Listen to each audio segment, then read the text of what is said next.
the fortress stood silent in the frozen heart of France. The year was 1396. Its grey stone walls trapped the chill like a secret, and the wind hissed through the arrow slits as though mourning something yet to die. In a small, echoing chamber, a young girl stood still as marble. Her attendants moved around her with the solemn rhythm of ceremony, preparing her for a night history would rather forget.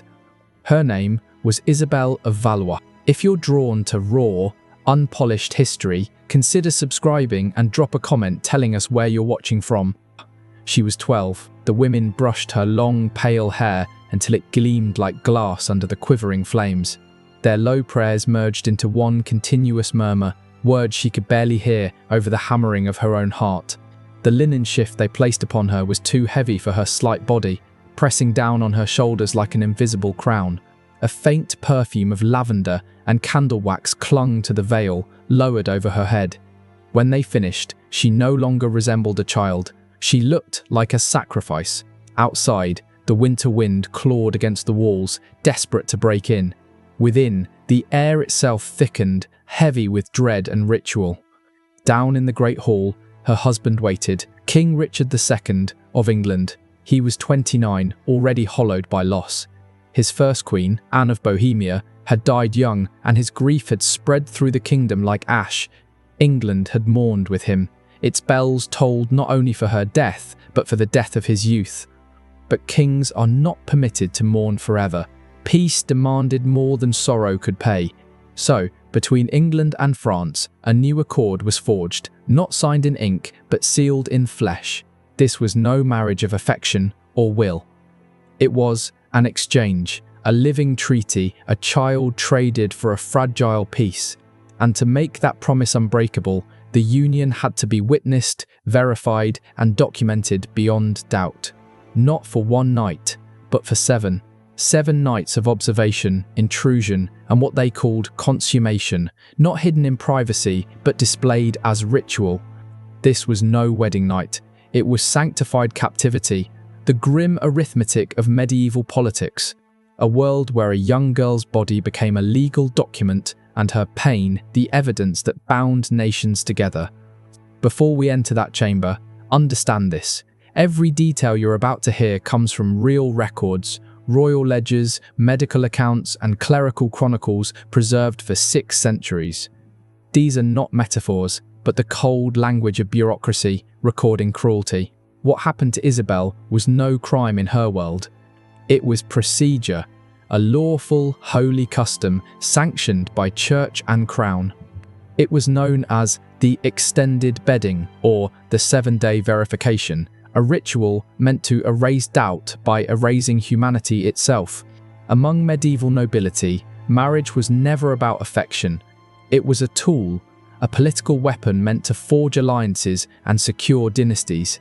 The union of 2 crowns had to prove its worth through the promise of heirs, living proof that peace had taken root. But what if the bride was too young to bear children? What if her body refused? What if rivals or the church questioned the union later? The solution left nothing to faith. They would prove the legitimacy of the marriage by force and record it in ink. A noble bedding ceremony was already brutal by modern eyes.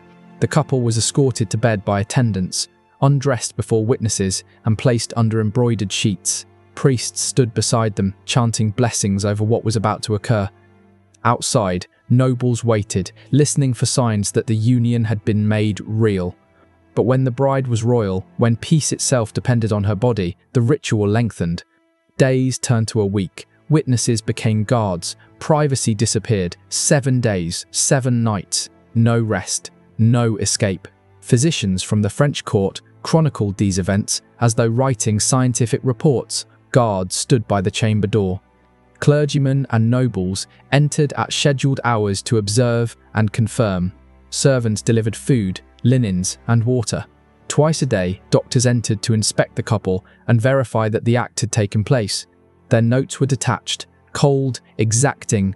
They were not voyeurs, they were bureaucrats. Their duty was not curiosity, it was control. For Isabelle, this was not the start of life, it was its quiet burial.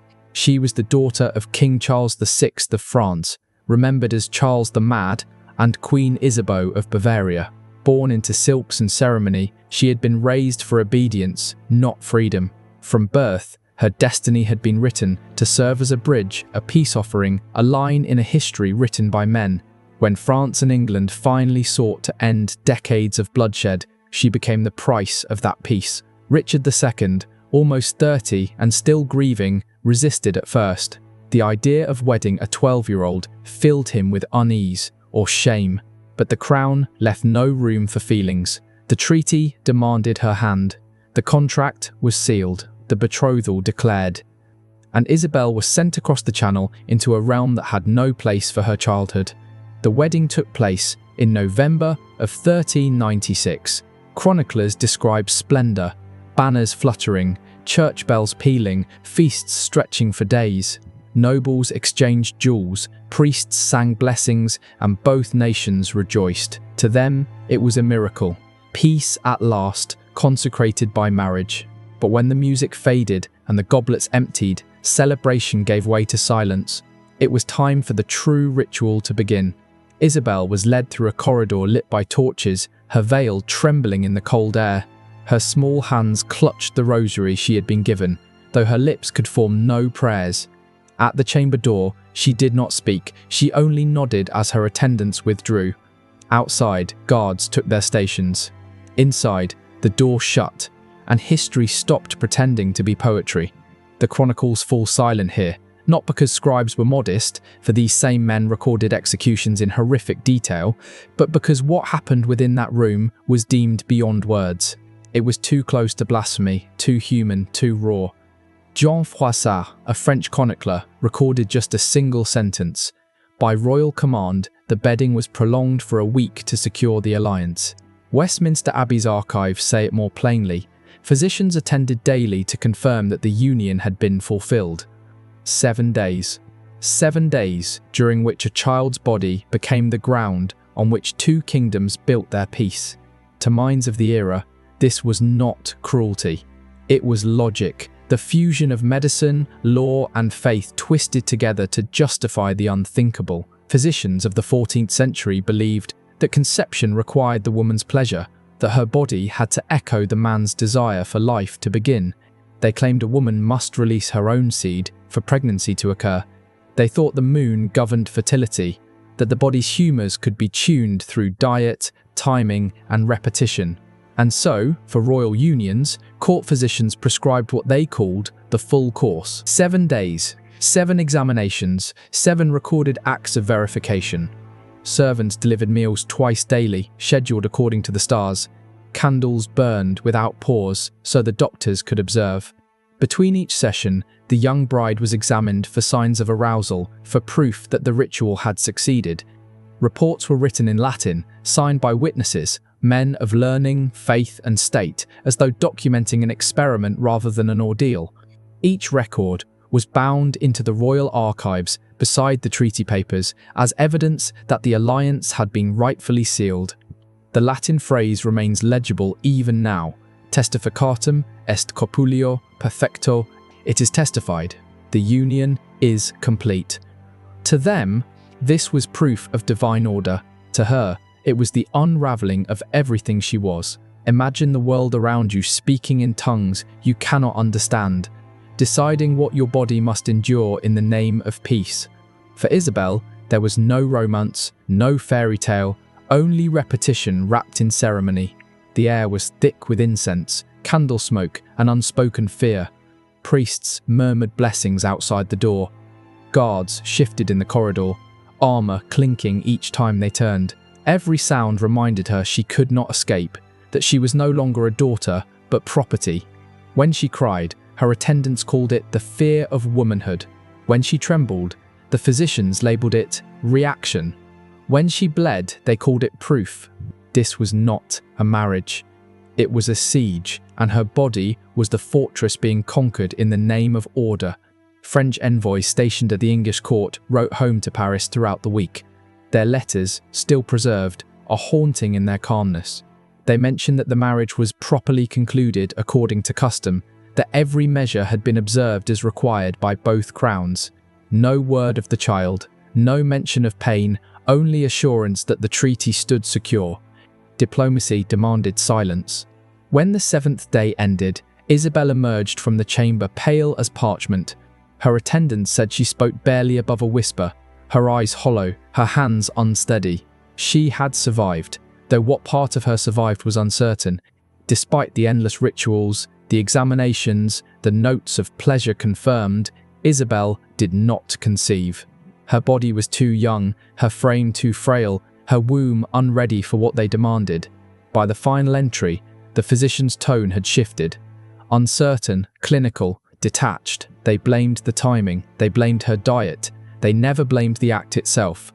And so, after a week of sanctified cruelty, the kingdoms announced that the marriage had been fulfilled, that the alliance between England and France was now unbreakable. The world rejoiced, and the girl at its centre was left with nothing but silence. King Richard's behaviour afterward became a subject of hushed speculation. Some whispered that guilt had consumed him, others claimed disgust. Whatever the reason, he withdrew from Isabelle almost entirely. He granted her chambers, attendants, jewels, everything but affection. To his courtiers, she was not a wife, but a symbol, a token of peace, too fragile to touch. In public, he was gentle, courteous, as though trying to erase the memory of what had been done, but he never summoned her to his bed again. Some chroniclers believed he sought confession soon after, whispering remorse to priests who dared not record it. Others said the marriage only deepened his coldness, reopening the wound left by the wife he had lost. Whatever truth lies beneath royal courtesy, one fact remained: they never had children. When Richard was deposed in 1399 by Henry Bolingbroke, soon crowned Henry IV, Isabelle was barely 13. The fallen king was imprisoned in Pontefract Castle, where he died within a year, starved or quietly murdered. Isabelle, widowed before she reached womanhood, was ordered to remain in England. Her dowry, her jewels, even her presence were once more political tools, items to be bargained, not mourned. But the French crown did not forget her. Her father's envoys demanded her return, arguing that the treaty was void now that the marriage was broken. Negotiations dragged on for months, conducted by men who spoke of her as if she were parchment or coin. Finally, in 1401, at 15 years old, Isabelle was sent back to France. Records describe her return. She stepped ashore without tears, silent and pale, her hands clasped as though still bound by ritual. The crowd that gathered did not see a queen, but a ghost of one, a child sculpted from duty and grief. She went to live with her mother, Queen Isabeau, who kept her close and quiet. For years, Isabelle rarely appeared in public. Some said she refused to wear the crown jewels she once owned, claiming they belonged to another life. Others said she slept each night with a candle burning beside her bed, terrified of darkness, locked doors, and silence. Yet the machinery of monarchy never stopped turning.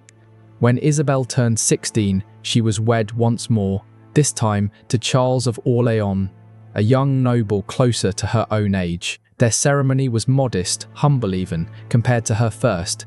No royal physicians stood watch. No treaties waited to be sealed. No guards lingered by the door. For the first time in her life, she was allowed to be human, not a symbol. In this second marriage, she bore children. She rediscovered laughter, learned to write letters, to read verse again. Yet, those who knew her said she carried a silence that never lifted, the stillness of someone who had once been turned into evidence. For what happened to her at 12 could never be undone. Her body bore no visible scars, but her soul did. Marks that time could not erase, inherited through every retelling of her story. To her peers, Isabelle was the queen who brought peace. To history, she remains a haunting reminder of what peace once demanded. For centuries, her story lingered in the margins, a mere note in treaties, a name on marriage registers, a forgotten entry in chronicles of war and diplomacy. The men who recorded history never placed her at the centre of anything. To them, she was a vessel, a duty fulfilled. But history, like carved stone, preserves echoes long after the voices fade. And if you look closer, you find her. The girl behind the alliance, the child beneath the crown. The world called her blessed. The church deemed her marriage holy, her suffering sanctified. Pain was her dowry, silence, her devotion. Yet the documents from that week, every inspection, every physician's note, every letter home, reveal another truth. A truth about a society that could turn cruelty into ceremony and name it civilization. The prolonged bedding, the week-long verification, was not unique to her. Similar customs appear in the archives of Aragon, Castile, and Burgundy. Chroniclers describe noble brides observed by priests and doctors, their privacy stripped away for the sake of political certainty. The church, ever hungry for proof, sanctioned it all. These were not acts of passion, they were acts of bureaucracy. Marriage reduced to a process, womanhood to evidence. In that world, power distrusted the fragile. A child could not be trusted to rule, but her body could be used to seal a throne. It was safer to destroy one girl than to risk another war. The French physicians who oversaw Isabelle recorded in detached tones words like temperament, humour, balance, and confirmation of union. To modern readers, their accounts read like autopsies of innocence. They measured her pulse, her tears, her colour, her temperature, as though studying a specimen rather than a human being. One wrote, "The maiden shows nervous trembling at intervals, appetite reduced, complexion pale but sound."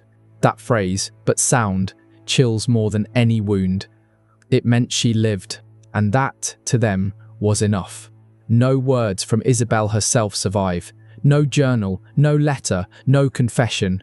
The silence of girls like her is one of history's great voids. Their thoughts weren't lost to time, they were erased by design. Their pain was never meant to be remembered. Only the men's voices, the ones who orchestrated it, remain.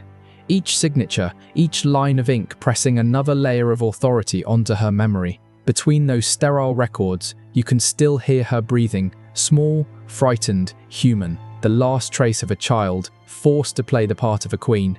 When her story resurfaced centuries later, scholars argued over its meaning. Some romanticized her as the child bride who saved nations. Others dismissed it as political routine, no more tragic than any war. Yet what makes her story horrifying is not its rarity, but how common it truly was. In an age when treaties were signed in blood, when heirs were currency, girls like Isabelle existed everywhere, traded across borders, sanctified by priests, and blessed as they wept. In a world ruled by men, purity was property, and when power demanded proof, the proof was taken. By the time her husband, Charles of Orleans, was captured at Agincourt in 1415, Isabelle was already gone dead at 20. Chronicles say she fell ill, consumed by grief and frailty. But even in death, her image was used.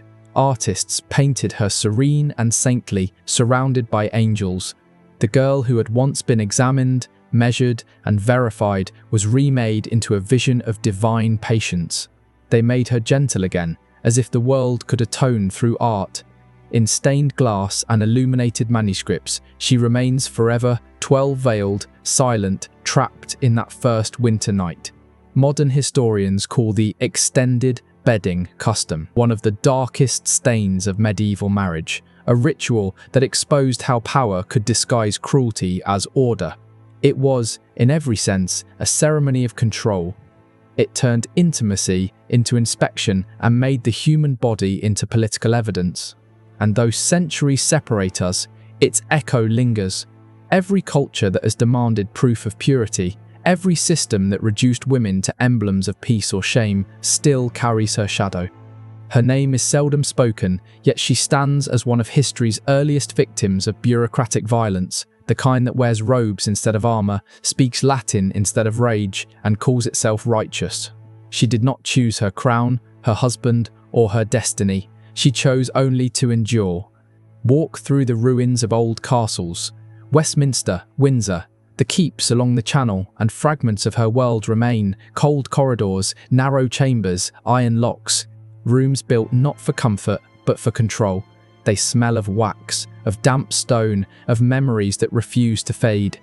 And if you listen long enough, you might almost hear her breath, the rustle of linen, the prayer whispered too late. The past does not vanish. It lingers in ritual, in record, in the shadows where power once called itself holy. Isabelle of Valois never ruled a realm. She never led armies or signed decrees. Yet through her suffering, 2 kingdoms found a fragile peace, and history moved forward, stepping over her as though she were part of the flaw. That is how civilization often builds itself, not on progress, but on endurance, not on mercy, but on silence. And so the candles still burn for her, a girl in white, standing in a fortress of grey stone, waiting for a future that never came.